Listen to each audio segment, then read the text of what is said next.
여러분 2026년 2월 28일 새벽 5시에 테헤란 상공을 상상해 보십시오. 하늘이 갈라지듯 굉음이 터지고 이스라엘 전투기 200대가 쏟아낸 미사일이 이란 전역 500곳을 동시에 타격합니다. 단 몇 시간 만에 37년간 이란을 철권 통치하던 최고 지도자 하메네이가 잿더미 속에서 증발해 버립니다. 전 세계가 경악했습니다.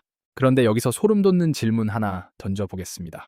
두 나라 도대체 언제부터 이토록 서로의 목을 조르는 철천지원수가 된 걸까요? 놀랍게도 그 답은 여러분의 상식을 완전히 박살냅니다. 불과 50년 전 이란과 이스라엘은 중동에서 가장 끈끈한 혈맹이었습니다. 오늘 저희는 이 거대한 전쟁이 어떻게 50년간 쌓인 오판과 복수의 결과물인지, 그리고 이 불똥이 왜 지금 여러분의 지갑마저 위협하는지 낱낱이 파헤쳐 보겠습니다. 2026년 2월 28일 새벽 이스라엘 네게브 사막의 공군기지. 이미 48시간 전부터 조용한 광기가 시작되고 있었습니다. 작전명 에픽 퓨리. 전투기 조종사들은 자신들이 어디를 폭격하러 가는지조차 모른 채 비행복에 몸을 밀어 넣었습니다. 봉투에 밀봉된 좌표는 이륙 직전에야 공개됐습니다. 목표는 단 하나, 이란이라는 국가의 두뇌를 통째로 날려버리는 것이었습니다. 며칠 전까지만 해도 세계는 평화 협상의 희망에 부풀어 있었습니다. 이란과 서방 국가들이 핵 합의 재개를 논의하고 있었거든요. 외교관들은 악수를 나눠먹고 언론은 역사적 타결이 임박했다고 보도했습니다. 그런데 이스라엘은 그 평화의 가면 뒤에서 완전히 다른 그림을 그리고 있었습니다. 모사드가 입수한 정보는 소름 끼치도록 정확했습니다. 2월 28일 이란 혁명수비대 창설 기념 행사, 최고 지도자 하메네이부터 군 수뇌부까지 이란의 심장부가 테헤란 지하 벙커에 총집결하는 단 하루, 1년에 딱 한 번 오는 기회였습니다. 이스라엘은 이 D-Day를 수년간 기다려왔습니다. 새벽 5시 14분, 첫 번째 폭탄이 테헤란의 하늘을 찢었습니다. 벙커버스터라 불리는 지하 관통 폭탄이 콘크리트 천장을 종이장처럼 뚫고 지하 30m까지 파고들었습니다. 하메네이와 측근들이 숨어있던 방공호가 순식간에 용광로로 변했습니다. 지상에서는 연쇄 폭발이 이어졌습니다. 나탄즈 핵시설, 이스파한 미사일 기지, 테헤란 방공망. 이란이 수십 년간 쌓아 올린 군사 인프라가 동시다발로 불타올랐습니다. 단 6시간, 이란은 40년간 축적한 핵심 전력의 50% 이상을 잃었습니다. 전 세계 언론은 충격에 빠졌습니다. 어떻게 이런 규모의 기습이 가능했던 걸까? 이스라엘은 어떻게 이란의 방공망을 무력화시켰을까? 하지만 군사 전문가들은 알고 있었습니다. 이건 즉흥적인 공격이 아니었습니다. 수십 년간 축적된 정보와 기술, 그리고 피해 복수심이 한 점에서 폭발한 것이었습니다. 자, 그런데 여기서 진짜 소름 돋는 질문이 하나 떠오릅니다. 도대체 무엇이 이 두 나라를 이토록 잔혹한 끝장승부로 내몰았을까요? 유대교와 이슬람이니까 원래 철천지원수였다고요? 그렇게 생각하셨다면 지금부터 그 상식이 완전히 깨지는 경험을 하시게 될 겁니다. 시간을 정확히 47년 전, 1979년 이전의 테헤란으로 되돌려 보겠습니다. 1970년대의 테헤란. 지금과는 완전히 다른 세상이 펼쳐집니다. 거리에는 미니스커트를 입은 여성들이 활보하고 대학 캠퍼스에서는 남녀가 함께 토론을 벌였습니다. 나이트클럽에서는 서양 음악이 흘러나왔고 서점에는 금서 따위 없었습니다. 이란의 국왕 모하마드 레자 팔레비는 중동의 근대화를 이끄는 계몽군주를 자처했고 서방 세계는 그를 든든한 동맹으로 여겼습니다. 그리고 그 팔레비의 가장 가까운 친구가 누구였는지 아십니까? 바로 이스라엘이었습니다. 여러분, 이게 믿기십니까? 유대교와 이슬람교니까 수천 년 전부터 피 터지게 싸운 줄 아셨다고요? 완전히 틀렸습니다. 당시 테헤란과 텔라비브 사이에는 직항 노선이 있었습니다. 이스라엘 사업가들이 페르시아 양탄자를 사러 주말에 테헤란으로 쇼핑을 갔습니다. 이란 유학생들이 이스라엘 대학에서 농업 기술을 배웠습니다. 두 나라의 밀월은 단순한 우정을 넘어섰습니다. 이란은 이스라엘에 석유를 공급했고 이스라엘은 이란의 최첨단 무기와 농업 기술을 전수했습니다. 모사드와 이란 비밀 경찰 사바크는 정보까지 공유하는 사이였습니다. 심지어 두 나라는 함께 미사일을 개발하는 프로젝트까지 추진했습니다. 중동의 다른 아랍 국가들이 이스라엘을 지도에서 지워버리겠다며 이를 갈 때 페르시아의 후예인 이란만은 이스라엘의 존재를 당당히 인정했습니다. 아랍이 아니라는 정체성이 이스라엘과의 연대를 가능하게 했던 겁니다. 잠깐, 여기서 많은 분들의 머릿속에 거대한 물음표가 떠오를 겁니다. 중동 국가면 다 같은 아랍인, 다 같은 이슬람 형제들 아닌가? 완벽한 착각입니다. 지도상으론 옆에 붙어 있지만 이란 사람들에게 너희 아랍인이잖아 라고 하는 건 엄청난 모욕입니다. 이란은 아랍이 아닙니다. 이들은 아랍어를 쓰지 않고 페르시아어를 쓰며 고대 페르시아 제국의 핏줄이라는 거대한 지적 허영심과 자부심을 가진 페르시아인입니다. 1960년대와 70년대 중동을 휩쓸던 가장 큰 위협은 종교가 아니었습니다. 이집트와 이라크가 주도하던 범아랍주의였죠. 아랍 국가들이 하나로 똘똘 뭉쳐 중동의 패권을 쥐겠다는 거대한 민족주의의 파도였습니다. 자, 이 아랍 제국의 탄생을 가장 두려워한 왕따 두 나라가 누구였을까요? 바로 아랍의 바다 한가운데 덩그러니 놓인 유대인 국가 이스라엘과 동쪽 변방의 페르시아 국가 이란이었습니다. 하지만 1979년 이 모든 것이 단 몇 달 만에 산산조각 납니다. 이슬람 혁명이라는 쓰나미가 이란을 집어삼킨 겁니다. 프랑스 파리 근교의 작은 마을 호메인이라는 이름의 백발 노인이 15년간의 망명 생활을 끝내고 이란으로 돌아왔습니다. 공항에는 수백만 군중이 운집했습니다. 그가 입을 열자 이란 전체가 들끓어졌습니다. 팔레비 국왕은 하룻밤 사이에 나라를 잃고 이집트로 도주했습니다. 그리고 혁명 정부가 가장 먼저 한 일이 무엇이었는지 아십니까? 테헤란의 이스라엘 대사관을 팔레스타인 해방기구의 통째로 넘겨버린 겁니다. 전날까지 악수를 나누던 동맹이 하루아침에 절대악으로 낙인 찍혔습니다. 호메이니는 이스라엘을 작은 사탄, 미국을 큰 사탄이라 부르며 지구상에서 제거해야 할 암덩어리라고 선포했습니다. 47년간 쌓아 올린 우정이 단 몇 주 만에 증오의 불길로 타올랐습니다. 그런데 여러분, 여기서 정말 기묘한 반전이 등장합니다. 이렇게 서로를 저주하고 악마라 부르던 두 나라가 불과 1년 뒤 몰래 무기를 주고받는 사건이 벌어집니다. 대놓고 서로를 지옥에 보내겠다던 원수들이 뒷골목에서 은밀히 거래를 튼 겁니다. 도대체 왜 그랬을까요? 1980년 9월 22일 이라크의 독재자 사담 후세인이 이란을 기습 침공합니다. 이슬람 혁명의 혼란을 틈타 한 방에 정리하겠다는 야욕이었습니다. 이라크 전투기들이 이란 공군 기지를 폭격했고 탱크 부대가 국경을 넘어 쏟아져 들어왔습니다. 전 세계는 이란의 몰락을 예상했습니다. 혁명의 광풍으로 군부가 숙청되고 장교들이 처형당한 직후였으니까요. 그런데 이스라엘은 완전히 다른 계산을 하고 있었습니다. 적의 적은 친구다. 냉혹한 국제정치의 철칙이 작동한 겁니다. 이스라엘 입장에서 진짜 악몽은 이란이 아니었습니다. 사담 후세인의 이라크였습니다. 이라크는 핵무기 개발을 추진하고 있었고 이스라엘 국경에서 훨씬 가까웠습니다. 무엇보다 사담은 입버릇처럼 이스라엘을 불바다로 만들겠다고 공언했습니다. 만약 이란이 무너지면 중동의 패권은 온전히 사담의 손에 들어갑니다. 그건 이스라엘에게 핵폭탄보다 무서운 시나리오였습니다. 그래서 이스라엘은 믿기 힘든 결정을 내립니다. 자신들을 작은 사탄이라 부르는 이란에 비밀리에 무기를 팔기 시작한 겁니다. 미국제 F-4 팬텀 전투기 부품, 호크 대공 미사일, TOW 대전차 미사일, 수백만 발의 포탄, 이 군수 물자들이 제3국을 경유해 이란으로 흘러 들어갔습니다. 표면적으로는 악마라 저주하면서 뒷골목에서는 무기상 거래를 하는 국제정치의 적나라한 민낯이었습니다. 자, 여기서 잠시 세계 지도를 한 번 더 크게 펼쳐보겠습니다. 이스라엘이 쏘아 올린 이 비밀스러운 무기 밀매는 1980년대 전 세계를 경악하게 만든 최악의 외교 스캔들, 이란 콘트라 사건의 거대한 서막이 됩니다. 당시 상황을 볼까요? 미국은 1979년 대사관 인질 사건 이후 이란을 테러 지원국으로 지정하고 전 세계를 향해 이란의 무기를 파는 자는 가만두지 않겠다며 강력한 금수 조치를 내렸습니다. 겉으로는요. 그런데 이스라엘이 미국 레이건 행정부의 귀에 대고 은밀한 속삭임을 건넵니다. 우리가 이스라엘 창고에 있는 미국제 무기를 이란에 몰래 팔게 해달라.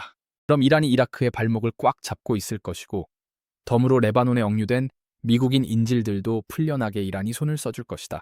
철저한 윈윈이었습니다. 이스라엘은 가장 위협적인 적을 다른 적의 손을 빌려 피 흘리게 만들 수 있었습니다. 둘 다 싸우다 지쳐 약해지는 것.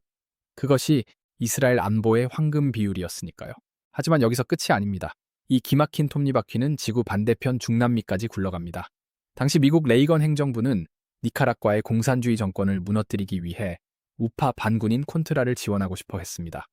하지만 미국 의회가 불법이라며 예산을 전면 차단해버렸죠. 돈줄이 막힌 미국 정부는 기가 막힌 아이디어를 냅니다.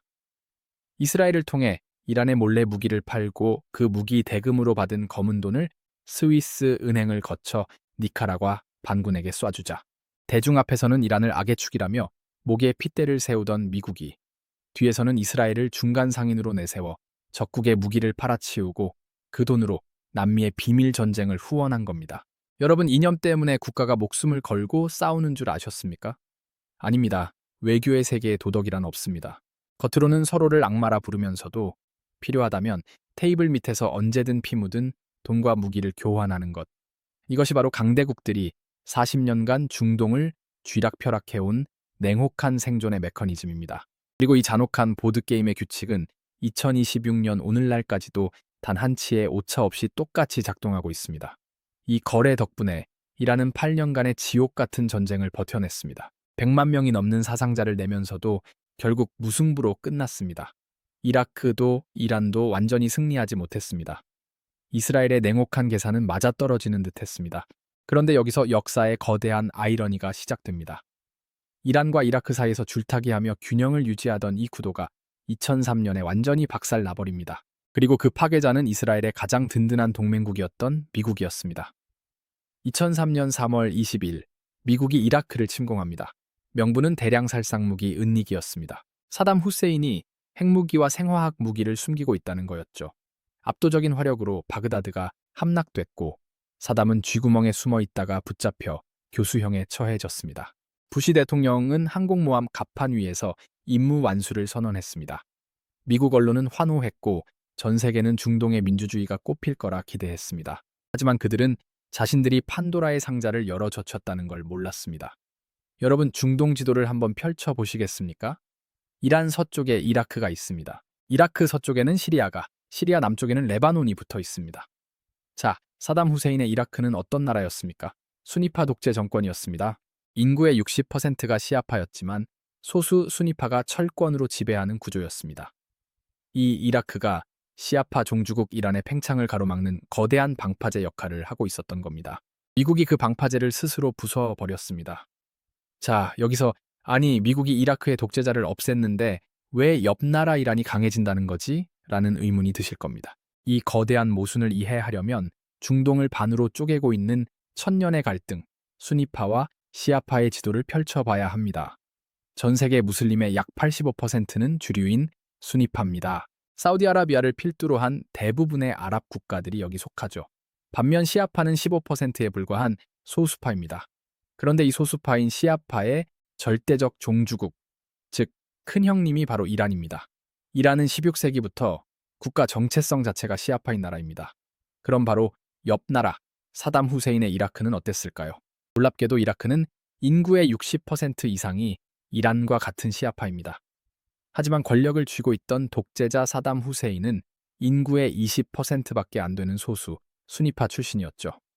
사담 후세인은 이란의 시아파 혁명 불길이 이라크로 번질까봐 극도로 두려워했습니다. 그래서 다수인 이라크 내 시아파 주민들을 학살하고 철권으로 짓밟으며 권력을 유지했습니다. 즉, 사담 후세인이라는 수니파 독재자는 이란의 시아파 세력이 중동으로 뻗어나가지 못하게 막아주는 가장 잔혹하지만 가장 확실한 방파제였던 겁니다. 그런데 미국이 이라크를 침공해 이 방파제를 통째로 폭파해버렸습니다. 그리고 미국은 이라크의 서구식 1인 1표제 민주주의 선거라는 선물을 쥐어줍니다. 자, 인구의 60% 이상이 시아파인 나라에서 민주주의 다수결 투표를 하면 누가 이길까요? 사담이 사라지자 이라크에서는 민주선거가 치러졌습니다. 결과는 당연히 다수인 시아파 정치인들이 압승을 거두며 정권을 잡았습니다. 그런데 이 시아파 정치인들, 사담 후세인이 살아있을 때 목숨을 부지하기 위해 수십 년간 어디로 도망쳐 있었는지 아십니까? 바로 이란입니다. 이란의 돈과 보호를 받으며 망명 생활을 하던 자들이 이라크의 대통령, 총리, 장관이 되어 바그다드로 화려하게 귀환한 겁니다. 이란 입장에서는 로또를 맞은 것이나 다름없었습니다. 총알 한 발, 손가락 하나 까딱 안 하고 미국의 힘을 빌려 이라크 정부를 통째로 접수해버린 겁니다. 수천 년 피 터지게 싸우던 숙적 이라크가 하룻밤새 형제 국가이자 이란의 위성 국가로 변해버렸습니다. 이란 혁명수비대는 이 기회를 놓치지 않았습니다. 이라크에 군사 고문단을 파견했습니다. 샤파 민병대를 훈련시키고 무장시켰습니다. 동시에 시리아의 아사드 정권을 지원하고 레바논의 헤즈볼라에게 자금과 무기를 쏟아부었습니다. 이란의 영향력이 이라크를 관통해 시리아로, 시리아에서 레바논으로, 마침내 지중해 연안까지 뻗어나갔습니다. 전문가들은 이걸 시아파 초승달 지대라고 불렀습니다. 이란에서 출발해 지중해까지 초승달 모양으로 이어지는 시아파 영향권. 미국이 이란을 견제하려 이라크를 때렸는데 결과적으로 이란 제국의 탄생을 도운 꼴이 된 겁니다. 역사상 가장 비싼 삽질이었습니다. 이스라엘은 공포에 질렸습니다. 어느새 자국 국경 전체가 이란의 대리 세력에게 완전히 포위당해 버렸거든요. 북쪽 레바논 국경에는 헤즈볼라가 10만 발의 로켓을 겨누고 있습니다. 남쪽 가자 지구에는 하마스가 터널을 파고 있습니다. 동쪽 시리아에는 이란 혁명 수비대가 기지를 건설합니다. 이스라엘은 문자 그대로 사면초게 몰렸습니다.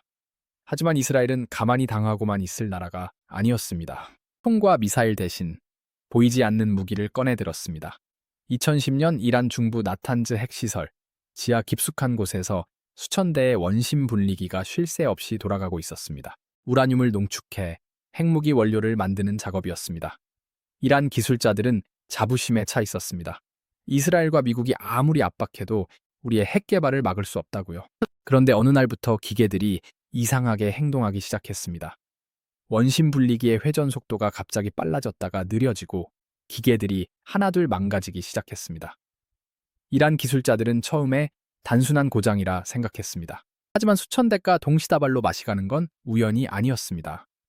스톡스넷, 역사상 최초의 사이버 무기가 이란 핵시설 심장부에 침투한 겁니다. 미국 NSA와 이스라엘 정보기관 파리백 부대가 공동으로 개발한 이 악성 코드는 USB 메모리 하나에 담겨 이란 내부로 들어갔습니다. 스톡스넷은 지멘스 산업용 제어 시스템만 공격하도록 설계되어 있었습니다. 원심 분리기를 제어하는 바로 그 시스템이었죠. 바이러스는 은밀히 명령을 조작해 기계를 자폭시켰습니다. 1000대가 넘는 원심 분리기가 속절없이 부서져 나갔습니다. 이란의 핵 개발은 최소 2년 이상 뒤로 밀렸습니다. 총 한 발 쏘지 않고 적국의 핵시설을 파괴한 겁니다. 하지만 이스라엘의 그림자 전쟁은 여기서 멈추지 않았습니다. 2018년 모사드 요원들이 테헤란 한복판의 극비 창고에 잠입합니다. 이란 원자력청 기록 보관소였습니다. 그들이 빼돌린 건 이란 핵 개발 관련 기밀 문서 5만 장, 무게로 따지면 500kg에 달하는 서류 더미를 대형 금고째 통째로 뜯어내서 밤새 트럭에 실어 국경을 넘겼습니다. 이 문서들은 이란이 핵무기 개발을 추진하고 있다는 결정적 증거로 전 세계에 공개됐습니다. 이스라엘은 여기서 한 발 더 나아갑니다. 이란 핵 과학자들을 한 명씩 제거하기 시작한 겁니다. 2020년 11월 27일 테헤란 외곽의 한적한 도로. 이란 핵 개발의 아버지라 불리던 모흡센 파크리자데 박사의 차량이 달리고 있었습니다.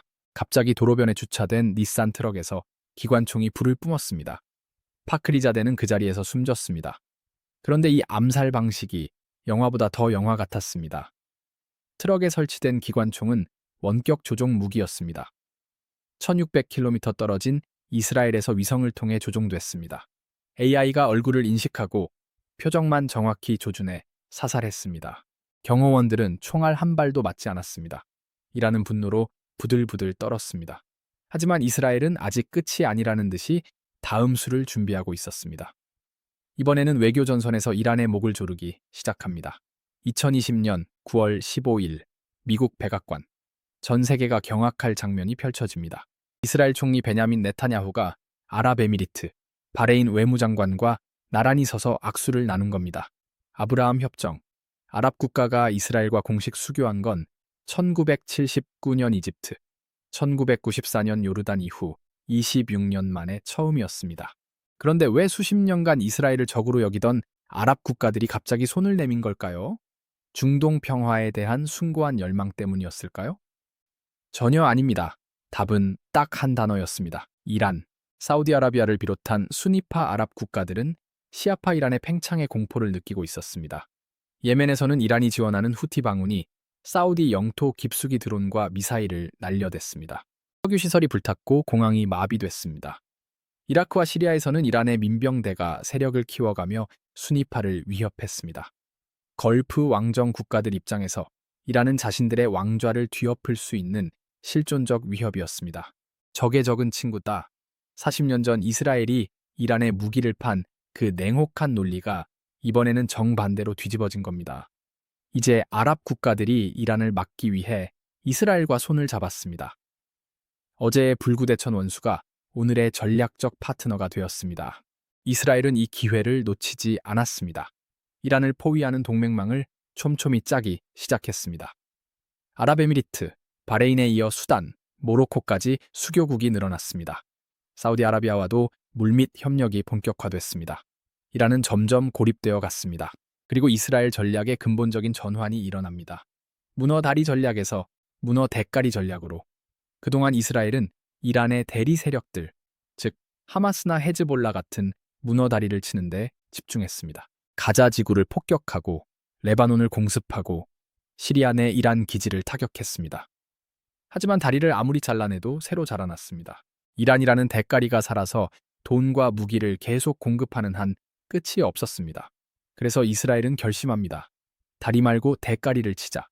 대리 세력이 아니라 이란 본토를 직접 타격하는 작전으로 완전히 선회한 겁니다. 하지만 이란 본토를 친다는 건 차원이 다른 도박이었습니다. 자칫하면 중동 전체를 집어삼키는 전면전으로 비화할 수 있었습니다. 이스라엘에게는 결정적인 명분이 필요했습니다.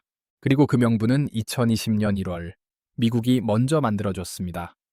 2020년 1월 3일 새벽 이라크 바그다드 국제공항 활주로에서 막 빠져나온 차량 행렬이 공항 외곽 도로를 달리고 있었습니다. 맨 앞 차량에 탄 인물은 가셈 솔레이마니, 이란 혁명수비대 쿠드스군 사령관이자 중동 전역에서 이란의 대리전을 지휘하는 그림자 장군이었습니다. 솔레이마니는 단순한 군인이 아니었습니다. 이란의 실질적인 2인자였습니다. 그의 손을 거친 무기와 자금이 헤즈볼라, 하마스, 시리아 정부군, 이라크 시아파 민병대로 흘러들어갔습니다. 중동의 모든 반미, 반이스라엘 세력이 그의 지휘 아래 움직였습니다. 미국 입장에서 솔레이마니는 수천 명의 미군을 죽음으로 내몬 원흉이었습니다. 이라크와 시리아에서 미군을 공격한 수많은 작전의 배후였으니까요. 새벽 1시경 미국 EMQ-9 리퍼 드론이 솔레이마니의 차량 위로 헬파이어 미사일을 발사했습니다. 차량은 불덩어리가 됐고 솔레이마니는 현장에서 사망했습니다. 그와 함께 이라크 시아파 민병대 지도자 아부 마흐디 알무한디스도 함께 죽었습니다. 국가 서열 2위급 인사를 제3국 영토에서 드론으로 암살한 겁니다. 이건 사실상 선전포고나 다름없었습니다. 트럼프 대통령은 미국인의 생명을 지키기 위한 결단이라고 발표했습니다. 하지만 전 세계는 숨을 죽였습니다. 이란이 어떻게 보복할 것인가? 제3차 세계대전이 터지는 건 아닌가? 유가가 치솟고 주식시장이 출렁였습니다. 며칠 뒤 이란은 이라크 주둔 미군 기지에 탄도미사일 수십 발을 퍼부었습니다. 기지 건물들이 부서지고 불탔습니다. 하지만 미군 사상자는 없었습니다. 이란이 공격 전에 이라크 정부를 통해 미국에 사전 통보를 했기 때문입니다. 체면치레 수준에서 보복을 멈춘 겁니다. 왜? 전면전을 감당할 능력이 없다는 걸 이란 스스로 알고 있었기 때문입니다. 하지만 이 사건은 결정적인 선례를 만들어버렸습니다. 국가 지도자급 인물을 드론으로 제거해도 된다는 금기가 깨진 겁니다. 그리고 상대가 전면전 대신 상징적 보복에 그친다면 감수할 만하다는 계산이 가능해졌습니다. 이스라엘은 이 선례를 아주 꼼꼼히 기록해뒀습니다. 미국이 이란의 2인자를 죽였는데도 전쟁이 터지지 않았다. 그렇다면 우리가 더 과감하게 움직여도 되지 않을까? 이스라엘 전쟁 계획실의 컴퓨터에서 에픽 퓨리 작전의 시뮬레이션이 본격적으로 돌아가기 시작했습니다. 그리고 6년 뒤 그 계획은 현실이 됩니다. 자, 이제 다시 2026년 2월 28일로 돌아옵니다. 에픽 퓨리 작전의 결과는 참혹했습니다. 하메네이 사망, 혁명수비대 수뇌부 전멸, 핵심 전력 50% 파괴, 40년간 이스라엘의 목을 조르던 이란의 군사력이 하룻밤새 붕괴했습니다. 텔아비브 거리에서는 축제가 벌어졌습니다. 45년간 목에 걸린 가시를 드디어 뽑아냈다고요. 하지만 전쟁은 끝나지 않았습니다. 오히려 더 위험한 국면으로 접어들고 있습니다. 이란 잔존 세력은 최후의 카드를 만지작거리고 있습니다. 호르무즈 해협 봉쇄. 죽어가면서 세계 경제를 함께 지옥으로 끌어내리겠다는 자폭 전략입니다. 여러분 세계 지도에서 호르무즈 해협을 한번 찾아보시겠습니까? 페르시아만과 아라비아해를 잇는 이 좁은 물목. 폭이 가장 좁은 곳은 고작 33km입니다. 그런데 전 세계 석유 물동량의 20% 이상이 매일 이 해협을 통과합니다. 하루 평균 2천만 배럴의 원유가 이 좁은 길목을 지나갑니다. 이란이 해협을 막으면 어떻게 될까요? 전 세계 유가가 하루아침에 2배, 3배로 폭등합니다. 2026년 3월 현재 이란 잔존 세력은 호르무즈 해협에 기뢰를 뿌리겠다고 위협하고 있습니다. 소형 고속정과 자폭 드론으로 유조선을 공격할 채비를 갖추고 있습니다. 남의 나라 전쟁인 줄 아셨다고요? 대한민국 입장에서 이건 코앞의 재앙입니다. 우리나라 원유 수입의 70% 이상이 중동에서 옵니다. 그 원유 대부분이 호르무즈 해협을 통과합니다. 해협이 막히는 순간 기름값이 폭등합니다. 리터당 3,000원이 넘는 휘발유 가격을 보시게 될 수도 있습니다. 기름값이 오르면 물류비가 오르고, 물류비가 오르면 공장의 생산 비용이 오르고, 결국 모든 물가가 오릅니다. 여러분 식탁 위 밥상 물가가 출렁이기 시작합니다. 환율도 요동칩니다. 안전자산 선호 심리로 달러가 강세를 보이고 원화 가치는 추락합니다. 코스피 지수가 휘청거리고 여러분 주식 계좌가 파란불로 물들 수 있습니다. 지금까지 우리는 어떤 감정도 섞지 않고 40년의 팩트만을 따라왔습니다. 혈맹에서 철천지원수로, 그림자 전쟁에서 전면전으로, 이 모든 것은 누구 한 명의 광기가 아니라 국익이라는 냉혹한 톱니바퀴가 맞물려 돌아간 필연적 결과였습니다. 자, 이제 여러분께 마지막 질문을 던집니다. 이 전쟁의 진짜 책임은 누구에게 있습니까? 대리 세력을 앞세워 40년간 이스라엘의 목을 조여온 이란일까요? 아니면 협상 테이블을 걷어차고 본토를 융단 폭격한 이스라엘일까요? 국제정치에는 선과 악이 없습니다. 오직 생존과 국익만이 존재합니다. 하지만 그 생존 게임의 불똥이 아무 죄 없는 우리의 지갑을 태우고 있다면 우리는 이 세계를 어떤 눈으로 바라봐야 할까요? 답은 여러분의 몫입니다. 댓글로 여러분의 냉철한 분석을 남겨주십시오. 오늘 영상이 유익하셨다면 구독과 좋아요 부탁드립니다. 영상 제작에 큰 힘이 됩니다.